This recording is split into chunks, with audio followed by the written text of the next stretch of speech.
దృష్టి పెట్టి వికలాంగ సంబంధించి మనం బ్యాటరీ సైకిల్స్ ఇస్తున్నాం, 3 చక్రాలు ఇస్తున్నాం. మనం వీళ్ళందరూ కూడా ఎక్కువ సంఖ్యలో మాకు స్కూటీ ఇస్తే బాగుందనేటువంటిది నిబంధనలో మాత్రం ఇంటర్మీడియట్ చదువుతూనే స్కూటీ ఇవ్వాలని చెప్పి నిబంధన ఉంది కాబట్టి ఇవ్వలేకపోతున్నారని చెప్పి వికలాంగ సంక్షేమ శాఖ సంబంధించిన అధికారులు అడుగుతున్నారు కాబట్టి అందులో ఏమైనా మార్పులు గిట్ట మనం చేయగలిగితే వీలైనంత ఎక్కువగా మనం వారికి 2 కాళ్లు లేని వారికి నడవలేని స్థితిలో ఉన్న వారికి ఇవ్వడానికి మెరుగైనటువంటి అవకాశం ఉంటుందని మాట సందర్భంగా చెప్తూ ఇటీవల ఈ జిల్లాలో 5 ప్రాంతాల్లో క్యాంపులు ఏర్పాటు చేసినప్పుడు ఎవరెవరికి ఏ అవసరాలు నేను చెప్పాను. ఎందుకంటే వీళ్ళకు ఉపకరణాలు మనం ఏవైతే ఇవ్వాలని చెప్పి అనుకున్నటువంటిది చెవిటికి సంబంధించి కానీ కాలుకి సంబంధించి కానీ చేతికి సంబంధించిన అంశాలు ఇతరత్ర 600 పైచీలకు కోరిన గ్రౌండ్ ఈ రోజు మనం కొన్ని చేయగలుగుతున్నాం. ఇంకో కొంతమందికి జైపూర్ కాల్ అని చెప్పి తీసుకొచ్చే కార్యక్రమం కానీ ఇతరత్ర కూడా ఏమైనా ఇబ్బంది ఉంటే కూడా చేసే క్రమంలో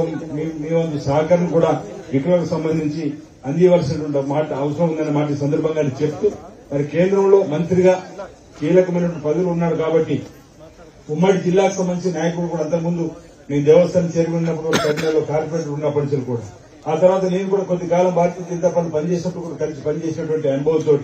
అనేక సందర్భాల్లో కూడా ఈ ప్రాంతాన్ని అన్ని రంగాలు కూడా అభివృద్ధి పత్రంలో తీసుకొని పోవాలి మనకంటే అవకాశం వస్తుందని చెప్పని ప్రైవేట్ సంభాషణలు కూడా అనుకున్న సందర్భంలో అవకాశం ప్రజలు ఇచ్చిండ్రు. ప్రజాస్వామ్య బద్దంగా గెలుపొంది ఈ రోజు పదవులలో ఉన్న సందర్భంలో మనకు వచ్చినటువంటి అవకాశాన్ని ఉపయోగించి ప్రాంతాన్ని అభివృద్ధి చేయాలని చెప్పిన సంకల్పంతో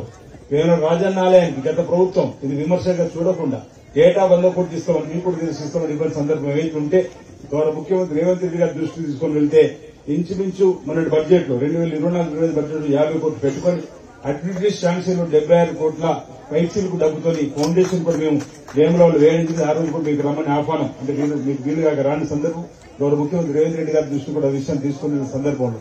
రోడ్డు వెడల్పు సంబంధించి కూడా 47 కోట్ల రూపాయలను తెప్పించి దాంట్లో ఫౌండేషన్ వేసినాం. అన్న సత్రానికి కూడా 35 కోట్లు ఇచ్చిన సందర్భంలో సిఎస్ఆర్ ఫండ్స్ నుంచి కానీ లేకపోతే ఇతరత్ర మెరుగైనటువంటి సందర్భం కావాలన్నప్పుడు మీ సాయం తీసుకోవాలని చెప్పాను. జిల్లా కలెక్టర్ గారు మేము పొన్నం ప్రభాకర్ గారు కూడా అనుకున్న సందర్భంలో ప్రధానంగా కేంద్ర ప్రభుత్వం ఉపకరణాలు మనకి ఉందో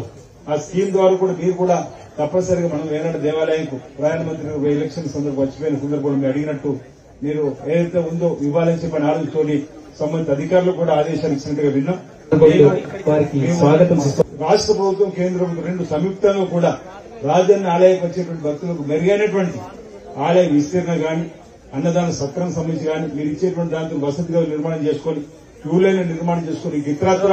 టూరిజానికి సంబంధించినటువంటి గుడిసెలు అభివృద్ధి చేసుకున్నట్టయితే సుదూర ప్రాంతం నుంచి వచ్చే భక్తులకు మేలైనటువంటి సేవలు అందించవచ్చని చెప్పిన మాట సందర్భంగా నేను తెలియజేస్తూ ఈరోజు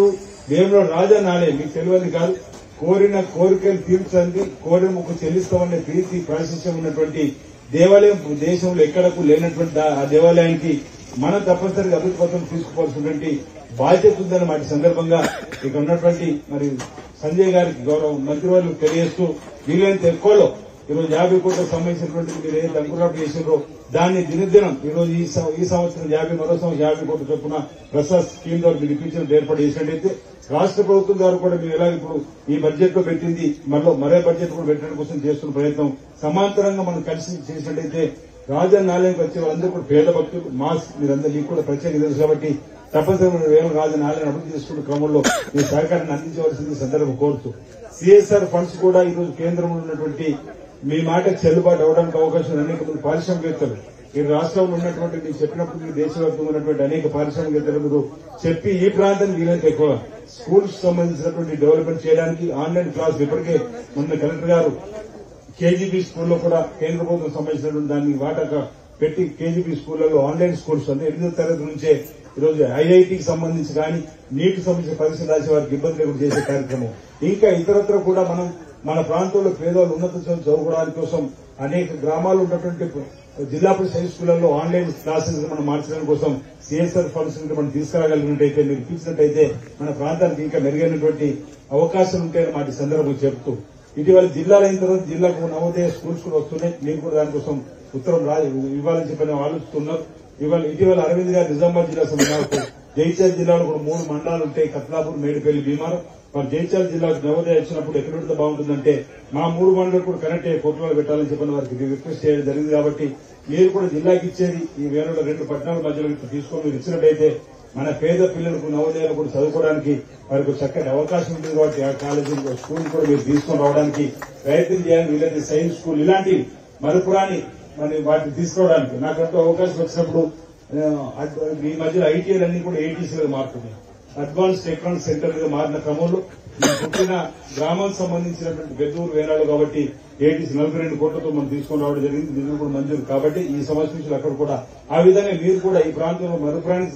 ప్రజలు కోరుకునేటువంటివి ఏమున్నా తీసుకురావడానికి కోసం, ఎందుకంటే రాజకీయాలకు అతీతంగా బయటలకు అతీతంగా మనం ఈ ప్రాంతాన్ని అభివృద్ధి చేసుకుందాం. మీరు మంచి పదవి ఉన్నారు కాబట్టి ఇక్కడ ఉన్నటువంటి ప్రజల పక్షాలను మేము ఏమి చెప్పినా వాటిని తీసుకురావడం కోసం మీరు కూడా కంకణ బద్దులు సహకారం అందించి పనిచేస్తారని చెప్పినటువంటి ఆలోచనతోటి ఈ అంశాన్ని మీకు చెప్తూ ఈరోజు బీసీ సంక్షేమ శాఖ మంత్రి పొన్నం ప్రభాకర్ సొంత మీరు వస్తారంటే మన జిల్లాకు సంబంధించిన అన్ని అంశాలు కూడా దృష్టికి తీసుకొని పోయి నేను చెప్పాను. శ్రీధర్ బాబు మాట్లాడినప్పుడు తప్పనిసరిగా ఈ అంశంలో కలిసిపోవాలని చెప్పిన అంశం కూడా చెప్పినట్టు సందర్భాన్ని, ఎందుకంటే ఈ మధ్యలో మీరు 2 సార్లు మా నియోజకవర్గానికి ఇక్కడికి ఒకసారి వచ్చినప్పుడు నేను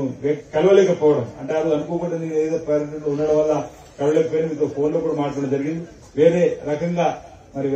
అనుకోకుండా ఉండాలని చెప్పని ఈరోజు కలిసి ఉండాలని చెప్పని మీ దగ్గర ప్రత్యేకంగా కలెక్టర్ గారు చెప్పగానే కార్యక్రమంలో కలిసి సంకేతాన్ని కూడా ప్రజలకు ఇవ్వాలని చెప్పాలి. ఈరోజు అందరూ ప్రజా జీవితంలో ఉన్న వాళ్ళు కలిసి ప్రాంతాన్ని అభివృద్ధి చేసే సంకేతం కూడా మనం ఇవ్వాల్సిన బాధ్యత కూడా మన పైన ఉందనే ఆలోచన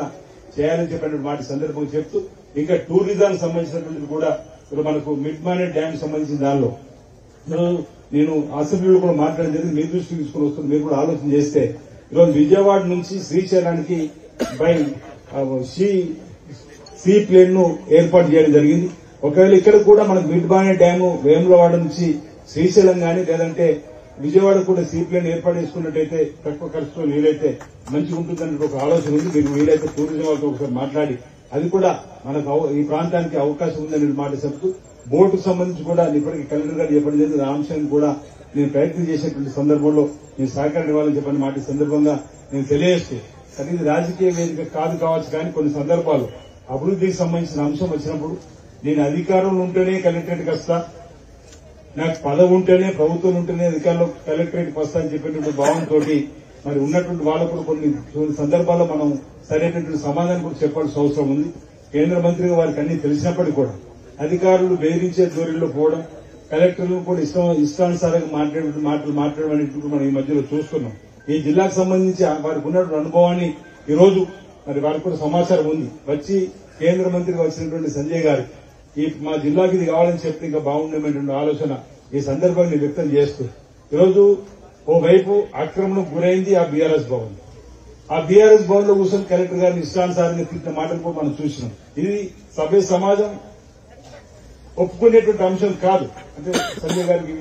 కేంద్ర మంత్రి ఎందుకు చెప్తున్నంటే అది ఎకరం కోసం స్థలం తీసుకొని 2 ఎకరాల నిర్మాణం చేసుకుని ఓ మంత్రిగా